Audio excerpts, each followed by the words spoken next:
will not be number one. You know, personal income tax, a right to work state, we've got the best weather, we've got the best beaches, we've got the expansion of the Panama Canal, we've got the expansion of economies in Central and South America. You've got a great cabinet. We are going to help turn this state around and make sure this is the place to do business. I talk to Governor Rick Perry every couple of weeks, and now every time I talk to him, I tell him that anything Texas does well, we're going to figure out how to do better, so all those jobs come here and rather than Texas. Business and property tax cuts are critical to attracting businesses and jobs to our state. I'm confident that the legislature will understand we're competing for jobs with 49 other states, a variety of other countries that 20 years ago people weren't willing to move their companies to. I was down in Panama about 2 or 3 weeks ago, and there's a lot of American companies that move jobs down there. We've got to understand if we're not a better place to do business, they will move those jobs out of our great state. So we're competing every day for jobs, and we will make the right decisions. Citizens insurance must be returned to the insurer of last resort. I don't think anybody disagrees with that. We've got to change the direction of citizens insurance. We should not be in a position where we are now, where the taxpayers of Florida are put on the hook for a major hurricane. Making tough decisions that level the playing field will make sure that we have a vibrant economy going forward. Allowing solvent private insurers to compete for businesses. Dealing with the issue over sinkholes is a significant issue that impacts the cost of our insurance.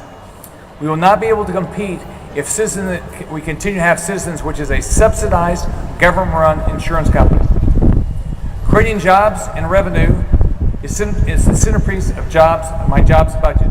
It puts my 7 steps to 700,000 jobs into action. It reduces state spending by $5 billion. It returns $2 billion directly to taxpayers. It's a 2-year budget that faces realities now and doesn't put them off for later. And by doing this, we will turn the state around and make sure this is the #1 real estate state in the country. Here's how we're going to do it. We're going to eliminate job-killing regulation, and we're going to create an attractive environment for business. We're going to hold government accountable, and we're going to have the best educated workforce in America. We're going to streamline government, and I'm very grateful that the legislature is maximizing efforts to attract and grow businesses. We've got about 3 weeks left in the session, and things are going very well.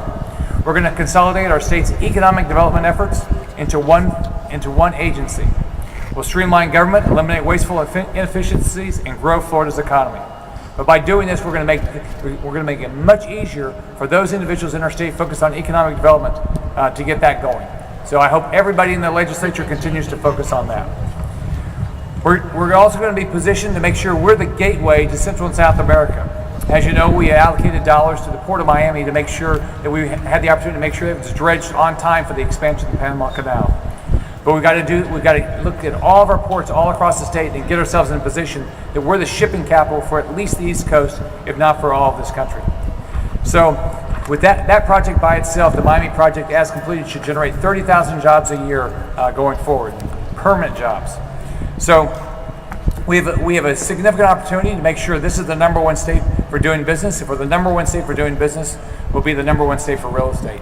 So thank everybody for coming. Make sure your voice is heard. It's a great day. I never get to come out and eat anything out here, but I hope you have a good time and talk to all your members of the House and Senate and make sure they all do the right thing. Thank you very much.